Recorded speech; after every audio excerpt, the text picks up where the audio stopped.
नमस्कार नीलिमा किचन को आपण मानको अनेक अनेक स्वागत। आज मु आपण मानक सहित शेयर करी बाटी चाट बा कटोरी चाट रेसिपी। यह तैयारी करिबा जेतिकी सहज खाइबा को बहुत टेस्टी। तेबे वीडियो को स्किप न करी फुल देखंतु भलो लागिबो। तेबे आरंभ करिबा आज रही बाटी चाट रेसिपी। मु गोटे बाउल रे गोटे कप मैदा स्वाद अनुसार लूण एवं 2 टेबुल स्पून रिफाइन ऑयल पकई नेली। एबे भल भाव सब जाक मयन देदेबा। ये भाव घसी घसी मयन देदेबा। एबे देखंतु मिश्रण रेडी हो गलानी। एबे पानी साहाय्य अटाटा को चकटी नबा। एबे देखंतु भल भाव अटाटा चकटी नहीं टिके नरम हवा दरकार। देखंतु ठीक ये भाव हवा। एबे भल भाव आउ थरे चकटी ताको छोट छोट गोल गोल कर नबा। ये भाव काटी नबा। एबे बेली नबा। ए ना तो बेसी पतला हबा ना बेसी मोटा हबा। एकदम समान करे गोल करी बेल नबा। बेला हमर रेडी हो गलानी। मैं एमती गिना दीटा नहीं छी तो पछ साइड रे भल भाव तेल लगे नबा। एबे कौन करबा देखंतु गोटे साइड रे रखि नेले। एबे रोटीटा को उठेबा। एबे गिना ऊपर रखि नबा। आस्ते आस्ते आस्ते आस्ते साइज कर नबा। बेसी प्रेशर देबेनी नहेले किंतु छाणिला बेले बाहरी बने हल्का रे ए भली भाव रे लगे नबा। देखंते साइड रे टिके टिके टाणी नबा। पूरा गिना साइज रे ही हेई जबा हल्का रे।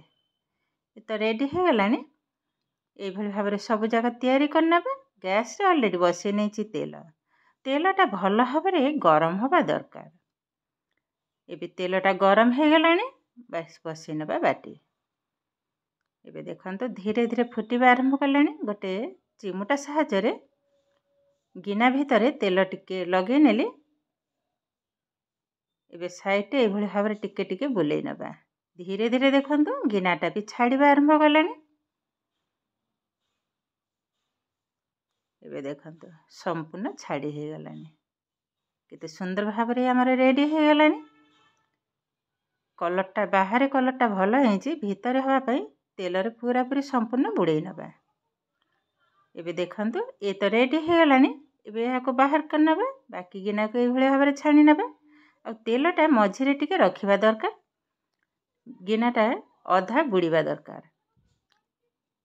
देखंतु ए भी मध्य उठी आसिलानी। मझी जो टिके फुली जाउची टिके टिके गिनाटा को माने टिके दाबी दबा को हबो। आ फुली बानी बेसी। बस ए भी हो गलानी। एबे तेल रे संपूर्ण तेल भीतर रखिबे बुड़ीबे पई। देखंतु ठीक ए भली भाव रे ए भी हो गलानी। याको मध्य बाहर कर नबा। तो ए भली भाव रे बाकी तक सब छाणी आनिबे। और यह को गोटे टिश्यू पेपर पर रखि नबा। एक्स्ट्रा तेलटा सोक कर जिवो। कलरटा भी बहुत सुंदर देखा होजे। देखंतु म टिश्यू पेपर पर उठे नउजे। कितना सुंदर है गिना देखंतु। तो ये भली भाव रे सब जाक मु तैयारी करि सारी जी। बहुत सुंदर है गोटे भी फाटेनी ना भांगेनी। कितना सुंदर है देखंतु एकदम पतला है पूरा एकदम गिना टाइप रो। तो ये चाट तैयारी करिबा। ये तो सब हमर रेडी हो गलानी। एबे या को साइड कर नबा। मु गोटे प्लेट रे गोटे नेबे। देखंतु गोटे रखी छी। एबे आधरे तेंतुली चटणी ताको मु घरे ही तैयारी करथिली। गोटे चम्मच नै नेली। एबे ब्रश साहाय्य भल भाव गिना चारि कड़े जाक लगे नबा। एबे आधरे दे दबा सीझा आलू बीट लूण। एबे दबा चाट मसला काकुड़ी काकुड़ी मध्य छोट छोट आकार काट नहीं थे ताको मध्य दे देले। एबे दे दबा चिली सॉस भल भाव सब जाक मिसई नबा। एबे आधे दे दबा मिक्सचर बादाम टमाटो सॉस दही 2 चम्मच दही पकेले दे दबा चेरी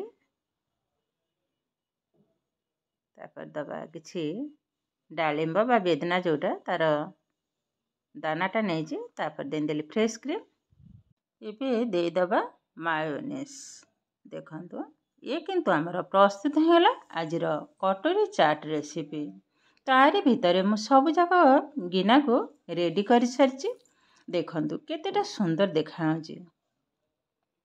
आ गोटे खाइले पेट पूरा फुल तो ये आमर प्रस्तुत होगा आज गिना चाट रेसिपी आज भिडियोटी आपण मानकु केमिति लागिला कमेंट करने को जमा भी भूलेबेनी आउ जदि भिडियोटी भल लगे लाइक करेंगे शेयर करेंगे सब्सक्राइब करेंगे एमती आउरी नुआ नुआ भिडियोर नोटिफिकेशन पाइबापी पाखरे थिबा बेल आइकन को क्लिक करेंगे ताहेले आज पई रहुची पुणी देखा हबो आउ एक नुआ भिडियो रे भलरे रुहंतु सुस्थ रे रुहंतु नमस्कार।